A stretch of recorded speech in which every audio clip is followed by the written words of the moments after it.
সারা রাত ওয়াজ শুনেছে, কিন্তু হিদায়াতের জায়গায় দেখেন কেউ নাই। কথা ঠিক না ভুল যেতে বলে।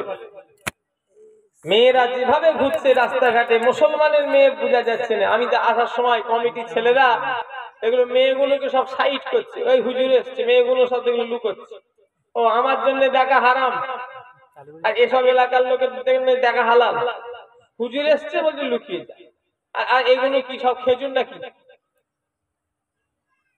আমার দেখার ইচ্ছা নেই। নাউজুবিল্লাহ। শরিয়াত সবার জন্য সমান। কথা ঠিক না ভুল যেতে বলে। কিন্তু আজকে দেখেন সব মেয়েরা কিভাবে ঘুরছে, ছেলেরা কিভাবে ঘুরছে।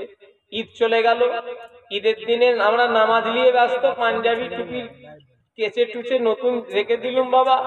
আর যারা বেরুজাদার সারা মাস হারাম গিলে গেছে, ওরা সেলুনে আর চুল কাটা নিয়ে ব্যস্ত। কথা ঠিক না ভুল করে বলে? একটু কথা বলে না দেখছি। এখানে এরকম হয়? এখানে হয় সারা রাত ধরে চুল কাটা? আমরা সারা মাস রোজা রেখে আমরা আমাদের পাঞ্জাবি জামাটা জোগাড় করে বাবা সকালে উঠে নামাজ পড়তে যাব।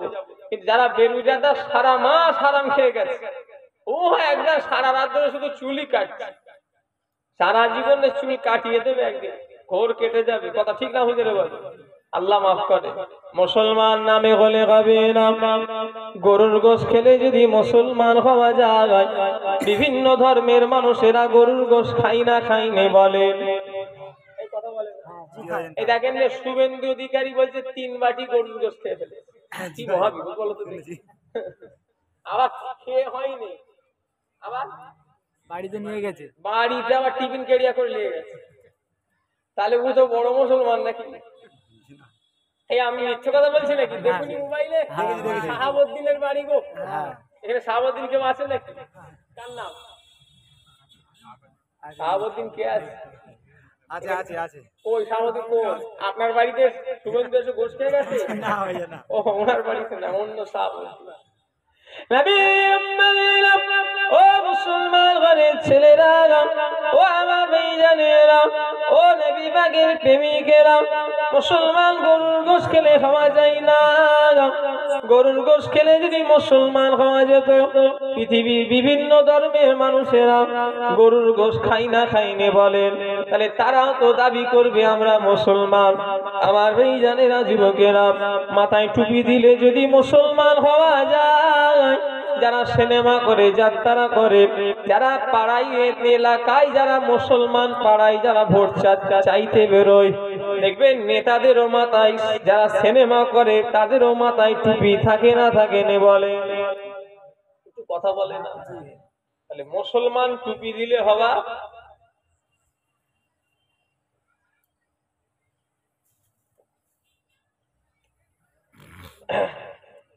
মুসলমান টুপি দিলে হওয়া যায় না। গরুর গোশ খেলে মুসলমান হওয়া যায় না। কলেমা পড়লে মুসলমান হওয়া যায় না।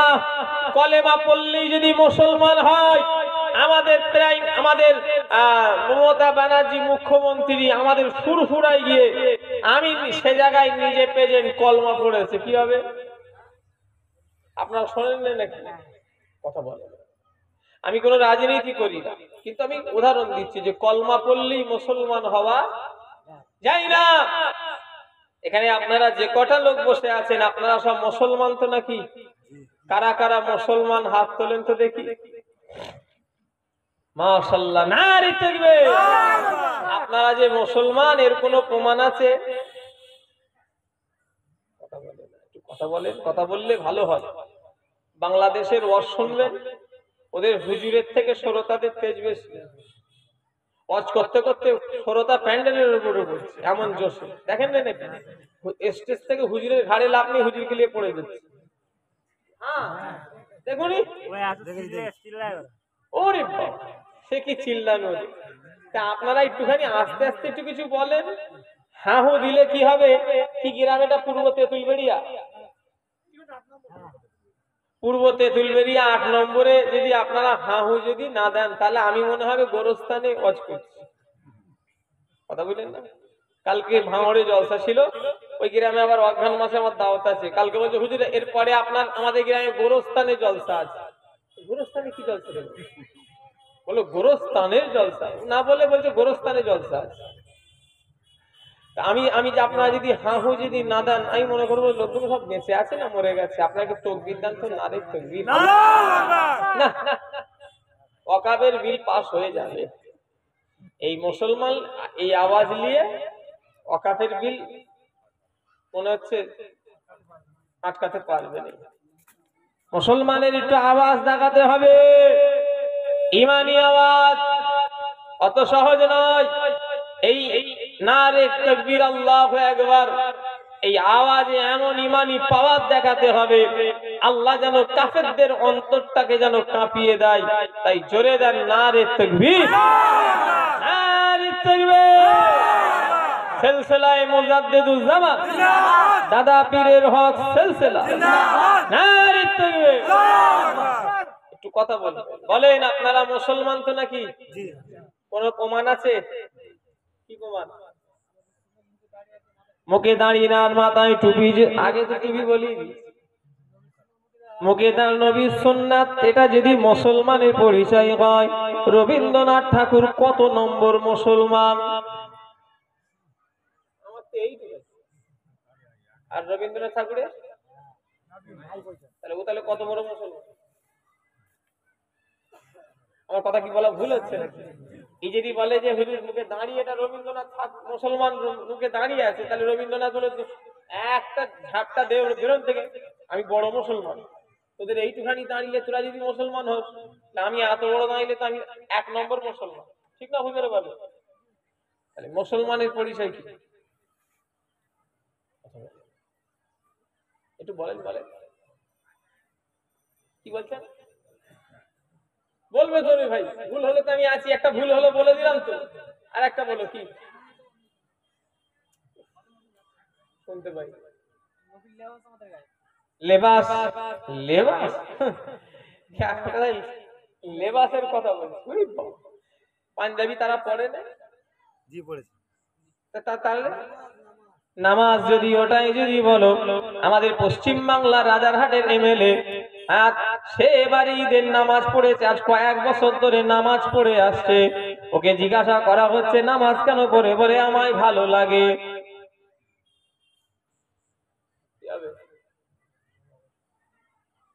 কথা আমার যদি কেউ কাটতে পারে, আমার কথা কাটে। মুসলমানের পরিচয় যদি নামাজ হয়, তাহলে ও তো বলবে আমিও নামাজ পড়েছি, তাহলে আমিও তো মুসলমান।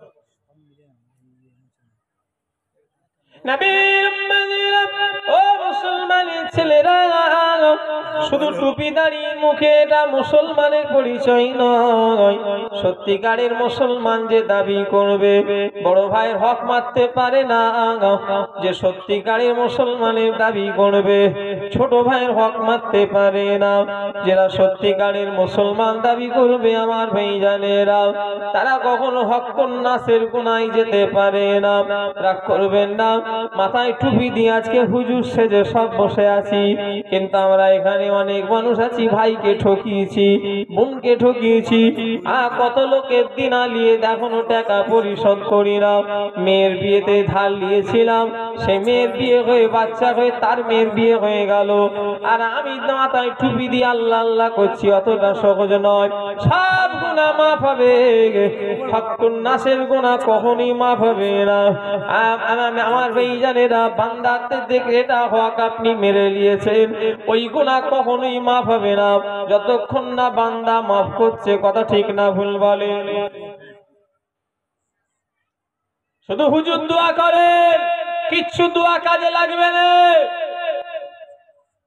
অত সহজ নয়।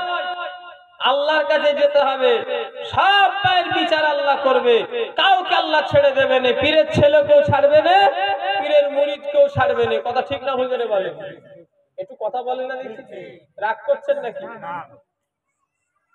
তো সৎ হুজুর দোয়া করেন।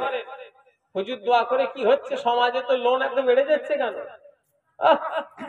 বাবা হুজুর কটা হুজুর মাশাআল্লাহ 7টা না 8টা হুজুর এনেছে। আর এত হুজুর এলো কি হবে? সেই লোক বন্ধন এলাকায় যদি থাকতো আগে 60%, এখন হয়ে গেছে 99%। কথা ঠিক না হুজুরে বলেন? একটু কথা বলে না দেখছি। রাগ হবে, রাগ হবে, আমার বয়ে গেছে। রেজেকের মালিক কি আমার পূর্ব তেঁতুলবেড়ের লোক নাকি, দাওয়াতটাতে এমনি আমি আসতে চাই। কতবার ওকে ফোন করে কাটার চেষ্টা করেছি, সে কোথায় গেল? ওখানে আছে, ওকে ফোন করো, জিজ্ঞাসা করো, বাইরে থাকে। শুধু বলছি ভাই আমায় কেটে দে না, লিও তো বিপদে পড়ে গেছি, জবান দিও আমায় কেটে দে, আমি আমি অনেক দূরের রাস্তা আমি যেতে চাই, আমার কষ্ট হয়। আরো সব ভাইরা যায়, যার আলহামদুলিল্লাহ, চাচারা যাক, আমার জন্য একটুখানি, বাপের একটা ছেলে তো একটু সুখী টাইপের, জানেন। ও মুসলমান ঘরের ছেলেরা, যুবকেরা, নওজোয়ানেরা, ও নবী পাকের প্রেমিকেরা, মুসলমানের ছেলেরা, রাগ করলে আমার কিছু এসে যাবে না। কেন আমি আমার কথা বলিনি, আমি আল্লাহর কথা গুলো তুলে ধরছি। আল্লাহ হারাম করেছে, আল্লাহ পাকের উপরে যদি কেউ রাগ করে, তার ঠিকানা কি হবে? জান্নাত না জাহান্নাম? আমাদের দেশের মানুষেরা মনে করে ওয়াজ মানে মৌলী সাহেবরা ঘটনা বলবে কানে হাত দিয়ে, আর আমরা সবাই শুনবো। আহ, কি ওয়াজ করে গেল, চোখের পানি একদম নাক দিয়ে সর্দি গড়াচ্ছে। এই শুনছেন না আমার কথা? আর এদিকে সুদ বেড়ে যাচ্ছে, এদিকে জেনা বেড়ে যাচ্ছে, ব্যভিচারী বেড়ে যাচ্ছে, হারাম খাওয়ার দিকে মানুষের আগ্রহ বাড়ছে। আর আমি এসে শুধু ঘটনার ওয়াজ করব, আল্লাহর কাছে আমি আগে দায়ী হব। কথা ঠিক না হুজুরে বলে? অত সহজ নয়।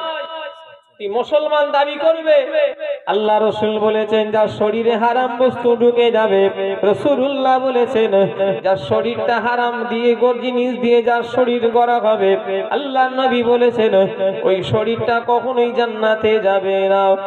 ও উম্মতিরা, আল্লাহ জান্নাতে যদি যেতে হয়, যারা হালাল খাদ্য খাবে তারাই জান্নাতে যাবে। আমার ভাইরা, এসি গাড়িতে কোনো চেপে লাভ নেই। আবার বলছি, এসি গাড়ি চাপো যদি হালাল টাকাই হয়, আর দোতলা বাড়িতে শুয়ে কোনো লাভ নেই। আবার বলছি, দোতলা বাড়িতে ঘুমাও যদি ওটা হালাল টাকাই হয়। আমার ভাইজানেরা, ও নবী পাকের প্রেমিকেরা, হারাম টাকায় যদি ঘর বাড়ি যদি কেউ করে, ওই ঘর বাড়ি সুরাত শোয়াচ্ছে আমার ভাইজানেরা, তাল পাতার ছাওয়াই শোয়া অনেক ভালো। কেন? যে তাল পাতায় যে বান্দা শোয় কিন্তু হালাল পথে। কথা ঠিক না ভুল বলেন? সব টাইস বসিয়ে দিয়েছি, বসাও হালাল টাকায় টাইসটা বসাও। লোকের ঝেড়ে লোকের মেরে হারাম টাকায় যদি বসাও, ওই প্রত্যেকটা ইট নয়, বালির কোনার কোনার হিসাব আল্লাহ নেবে। কথা ঠিক না হুজুরে বলেন? একটু চিল্লে বলেন না। বুক এরাম করে চলছে, বাবা কি গরম, কি করেছিস রে? একটু টাকা তো করেছিস, আল্লাহ একটা ফুসকুড়ি দেবে, ওটাই ক্যান্সার হয়ে যাবে। কত টাকা বুক ফুলিয়ে চলা বেরিয়ে যাবে। সমাজের এক একটা লোক একটু পয়সা করে, ক্ষমতা আছে, ক্ষমতারই করে এইভাবে। কি অহংকার! সালাম দিলে উত্তর দিতে চাই, নিজে আগে বেরিয়ে তো সালাম দেয়নি, আবার কেউ যদি সালাম দেয় উত্তর দিতেও যেন কেমন লাগে। গরিব আত্মীয় গেলে তার দিকে চেয়েও তাকাই না, ধনী আত্মীয় গেলে তাকে মাথায় তুলে নাচাই। এরকম আছে না নাই? চিল্লে বলেন। ধনী মানুষ পয়সা করেছে, জানো একটা ফুসকুড়ি আল্লাহ দেবে, ফুসকুড়ি, ওইটা থেকেই আল্লাহ দুনিয়া ছাড়া করে দেবে। কথা ঠিক না হুজুরে বলে?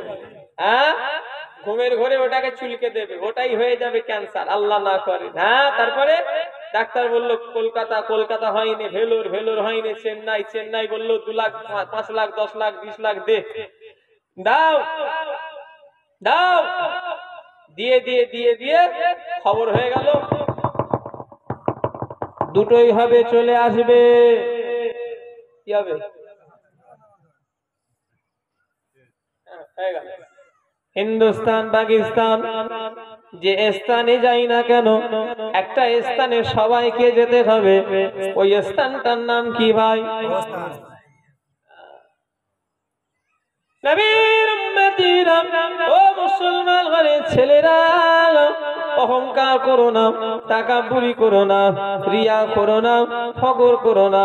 কেন? আল্লাহর কাছে এসবের কোনো মূল্য নেই। যে ব্যক্তির ভিতরে সর্ষের দানা পরিমাণ অহংকার থাকবে, একটা সর্ষের দানা কতই বা বড় হবে। কে বা আমাকে ভাই জানে রাগা, একটা সর্ষের দানা যদি এনে দেন, আমি দানাটাকে যদি এইভাবে যদি ছুঁড়ে ফেলে দিই, মজলিসের যে কটা লোক বসে আছে যদি বলি খুঁজে এনে দেন, পারবে বলে মনে হয়? ও আমার ভাই জানেরা, কেন এত ছোট জিনিস যেটা চোখেতেও ধরবে না, ওই পরিমাণ যদি কারোর ভিতরে যদি অহংকার থাকে, আল্লাহ পাক তাকে ধ্বংস করে দেবে। অনেকজন আছে ক্ষমতার অহংকার দেখায়, আমাদের ক্ষমতা আছে, গায়ের পাওয়ার আছে। কি পাওয়ার আমার ভাইয়েরা? কিতাবের ভিতরে পাওয়া যায় একটা মানুষকে যেই দিনে মাটি দেওয়া হবে, ওই দিন থেকে নিয়ে 5-4 দিনের মাথায় হাত আর পায়ের নখগুলো খসে খসে পড়ে যাবে। কিতাবের ভিতরে পাওয়া যায় একটা মানুষকে যেই দিনে মাটি দেওয়া হবে, ওই দিন থেকে নিয়ে 5 দিনের মাথায় শরীরে যত চুল আর পশম আছে সব পড়ে যাবে। কিতাবের ভিতরে পাওয়া যায় একটা মানুষকে যেই দিনে মাটি দেওয়া হবে, ওই দিন থেকে নিয়ে 6 দিনের মাথায় আমার বেইজানেরা মাথার ঘিলুগুলো গলে গিয়ে নাক দিয়ে কান দিয়ে সব গড়িয়ে গড়িয়ে গড়িয়ে গড়িয়ে পড়তে থাকবে। আমার ভাইয়েরা, একটা মানুষকে যেই দিনে মাটি দেওয়া হবে, ওই দিন থেকে নিয়ে 60 দিন পরে হাড় ছাড়া কিছুই খুঁজে পাওয়া যাবে না।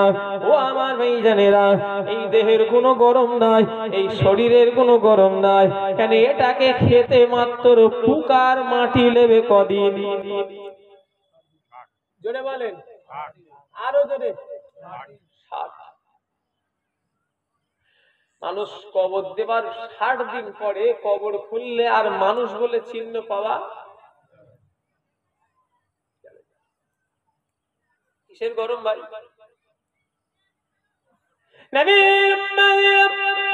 আমার দাদা যান ছোট হুজুর কেবলা, আমার দাদা যান বলতেন, বাবারা মেথরের অহংকার মানাই না।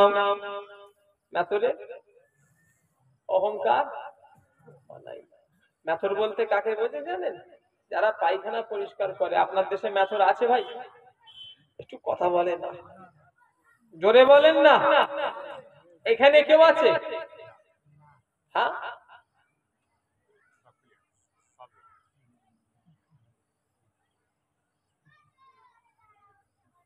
এখানে কেউ আছে? তোমার নামে ভুল করেছো কেন? কয়েকটা নামে, তোমার নামে কয়েকটা গন্ডল হয়ে গেছে। কথা বলে না, সে পরে বলবো নেবে, গুনাহ হবে। মিথ্যে কথা লিখলে, যার বাড়ি সেখানে নয়, যে যেটা নয় সেটা দিলে গুনাহ হবে না? কথা বলে গুনাহ হবে। আম গাছের ছাল জাম গাছে জুড়ে দিচ্ছ,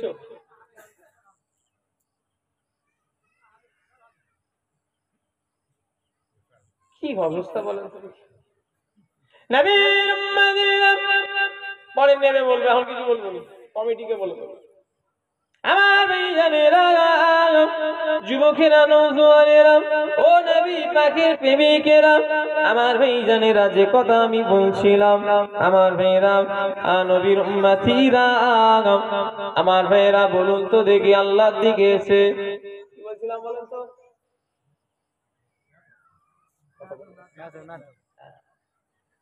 কে কে মেথর আছেন হাত তোলে? নেই কেউ? কেউ হাত তুলতে চাইনি, বলছে আমাকে বলছে হুজুর না, এখানে মেথর নেই তো। মেথরের কাজ হলো পায়খানা পরিষ্কার করা, যে কাজ আজকে আবু জাহল সিদ্দিকী আমি নিজে করেছি। শুনছেন আমার কথা? আল্লাহ সাক্ষী আছে, মেথর যে কাজ করে আমি নিজে সে কাজ আজকে করেছি। আমি নয়, আমরা করেছি না করিনি বলে। আমরা কি ওই অবস্থাতেই উঠে চলে এসি নাকি বাথরুম থেকে? পায়খানা টাইখানা পরিষ্কার করি না? তাহলে মেথরের কাজ কি? আর আমরাও কি করলাম? আমার দাদা জান এই জন্যই বলতেন, বাবা মেথরের অহংকার মানাই না। যারা মেথর তাদের আবার অহংকার কিসের? এক ফোঁটা নাপাক মায়ের আর বাপের পানি দিয়ে যাদের তৈরি করেছে, তাদের আবার অহংকার কিসের? কালকে সকাল দেখবো তো অনেক দূরের কথা, নিঃশ্বাস টানি নিঃশ্বাস ছাড়বো তার কোনো গ্যারান্টি নেই। কথা ঠিক না ভুল বলেন? হ্যাঁ, একজন হাত তোলেন। আমি কি বলছি সেটা শোনেন। একজন হাত তোলেন যে আমি কালকে সকাল দেখব, একদম কনফিডেন্স সঙ্গে বলবে হ্যাঁ হুজুর আমি সকাল দেখবই দেখবো। কি কোনো মুরব্বীরা যদি বলে বাবাজি আমি কালকে সকাল দেখবো, এই ক্ষমতা কারোর আছে? বলেন একজন হাত তোলেন দেখি। সকাল তো অনেক দূরের কথা, একজন একদম কনফিডেন্সের সঙ্গে বলে নিঃশ্বাস ছাড়ি টানার ক্ষমতা আছে? কথা বলে না দেখছি। তাহলে কি অবস্থা? ভাই ভাইয়ের মুখ দেখতে চাইনি, বলে তুই মরে গেলে আমি তুই আমার খাটিয়া ছুবিনি, এরকম আছে না নাই? তুই মরে গেলে আমার জানাজা পড়বি নি। এই অত গরম কিসের? তুই যখন মরে যাবে জানো তো অত গরম কিসের? কথা ঠিক না বুঝে বলো? হ্যাঁ, দুদিন কা চাঁদ নিভে ফির আঁধেরি রাত হ্যায়। আমার দাদা জান বলতেন। ছোট হুজুরকে কেউ দেখেছেন? কে কে দেখেছেন একটু হাত তোলেন তো দেখি আমার দাদুকে। মাশাআল্লাহ। আমার দাদু বলতেন দুদিন কা চাঁদনি হ্যায় ফির আঁধেরি রাত হ্যায়। ও উম্মতিরা, দুদিনের দুনিয়া ফের অন্ধকার, কবরে যেতে হবে। আর হুজুর খেজুর মলি সাহেব সেখানে হিসাবে বিচার করা হবে না, ওখানে আমল আর ঈমান অনুযায়ী বিচার হবে। কথা ঠিক না ভুল বলে? আমি গিয়ে যদি বলি আমি হুজুরের ছেলে, বাপের নাম ভুলিয়ে দেবে। হুজুরদের আবার মার বেশি। কি বললাম? নামের আগে টাইটেল দেখলে হবে না, আর কেলানিটাও বেশি হুজুর। টাইটেল যেমন বেশি, রাগ করছেন নাকি? মাঠটাও তেমন বেশি। অত সব পরিষ্কার কথা, একটা সাধারণ মানুষ অন্যায় করবে, একটা আলেম অন্যায় করবে, আল্লাহর আলেমের শাস্তি বেশি দেবে। কেন? একটা সাধারণ মানুষ না জেনে করেছে, আলাদা কথা। আর একজন আলেম মানুষ জেনে কখনো অন্যায়, জেনে অন্যায় হয় সেটা কথা বলে। আমি জানি এটা হাত দিলে কারেন্ট মারবে, আমি যদি জেনেও যদি হাত দিই ওটা ভুলবশত হলো কি কথা বলছে কি হলো? ইচ্ছা কি? একটা সাধারণ মানুষ অন্যায় করবে আর আমার মতো হুজুর অন্যায় করবে, আবার আমরা ওয়াজ করি, আমাদের আবার মার বেশি। কেন? আমরা আবার লোককে হিদায়েতের বাণী শোনাই। অত সহজ নয়। ঢোল কোম্পানি দাদের মলো। কি বললাম? চোখে দেখতে পারেন, নাম রেখেছে নজর আলী। গা দিয়ে গন্ধ বেরোচ্ছে, নাম রেখেছে আতর আলী। কথা বুঝলেন? মুসলমানের ছেলেরা ভোটার কার্ডে নাম শামসুদ্দিন, আধার কার্ডে নাম সাবির আলী মোহাম্মদ, এই নামে অনুযায়ী পার হওয়া যাবে না। নাম রেখে দাও গাছ, তোমার নাম কি? চিল্লে বলেন না, গাছ তোমার নাম কি? ফলে পরিচয় কে? আপেল গাছ, আঙ্গুর গাছ, বেদানা গাছ, আমাকে চিনাতে হবে না। আমার কাছে ফল আনো, ফল এনে আমি জেনে নেব কোন গাছের প্রোডাক্ট। আমার ভাই জানেরা, এক মুসলমান অপর মুসলমানকে ইসলামের হুকুম কি দেওয়া।